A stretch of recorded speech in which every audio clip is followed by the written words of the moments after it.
pero kasi gilak tungod kay murag naglibog kung kanusa yun. Muna nga paabot siya in his time. So dili ka mo ang magbuot sa date, dili ka mo ang magbuot sa venue, sumatod pa ni Jinjin, wala ni Diplomat Hotel, dili man sila mo nagbuot. Ilangan ko din i-surrender tanan, muna ilang wedding planner. O kini si always o naa ko no'y duha ka klase nga temptation. Igmatert na gani ka ang atong panagang prayer. Pero naay temptation nga lisod kayo.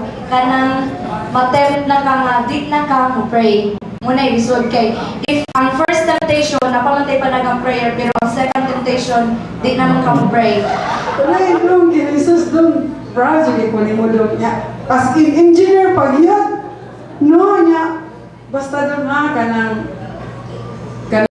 kuhan ka doon, kanang si Loilin, may tagi mapress na ako nga.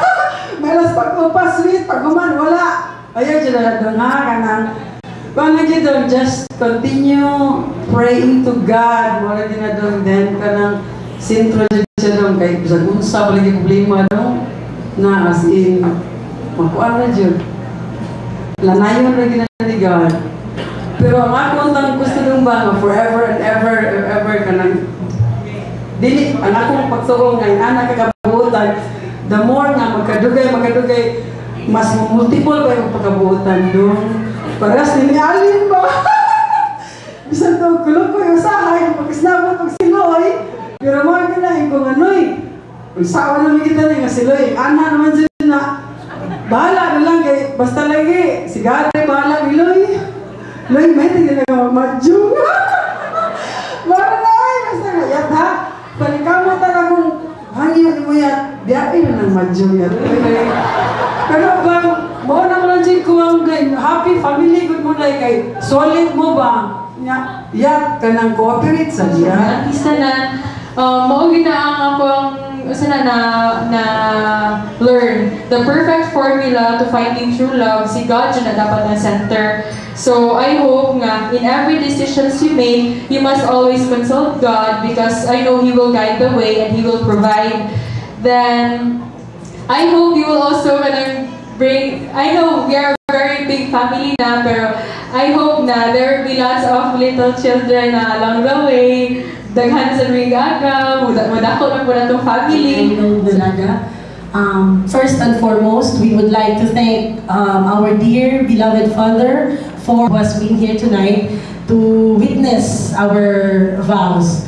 I may not mention everyone who's been a part of this successful celebration, but allow me to thank each and who has contributed much for this wonderful event of our life.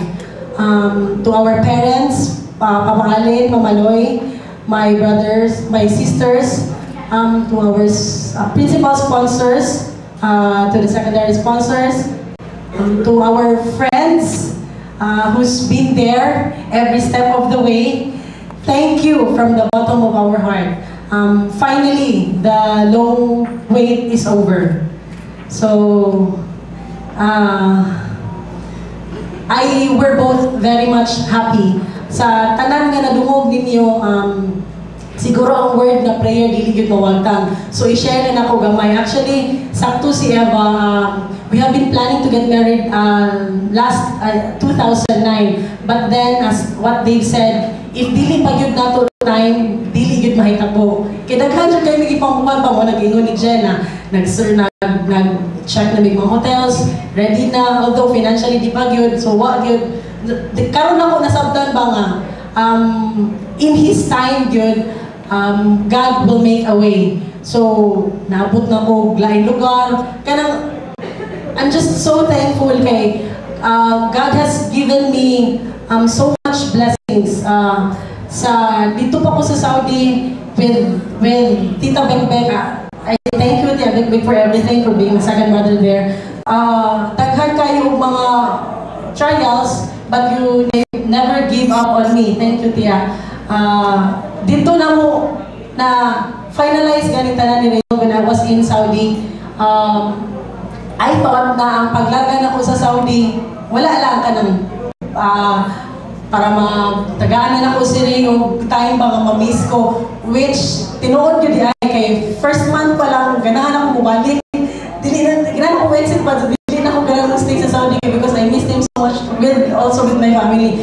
But then now I know the main reason nga nung iya kong gidala dito is what about tagaan niya time to think over kung saan yun ang amuang sudlan. So finally gang, this is really is it. Diba? So wala ko ka-expect na from sa preparation. Imagine wala pa 1 month na human na gani namutanan. So God really gave us people who will help us financially, Nanti Helen, spiritually, Tita Big, everyone. Special thanks po to my friends there, most especially si Yaz, si Roland, si Jack, o si Melanie, who is the main reason nga nung inani ni kagwapa karon. So, a round of applause for them. Thank you. Good evening sa tanan, mga kasulti naman, pag-inakunta ko sa lugar. First of all, I want to thank you to come and share our most memorable events in our life.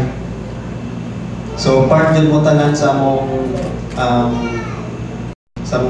events. So, I can say we're so blessed because despite sa time frame nga mubuo na kayo ang preparation, pero nalalayon yun ang among target date na karon. Punta, minimala yun ang 18. Siguro mga 28 of February 8 because preparation. So, I can say we're so blessed. We're so being guided by the Lord because iyan din ihatag ang among gipangaya nga date. So, sa tapang po ninyo, mga dili na po mention, kaya daghan yun ang tapang na mo. So, thank you very much. Wala lang.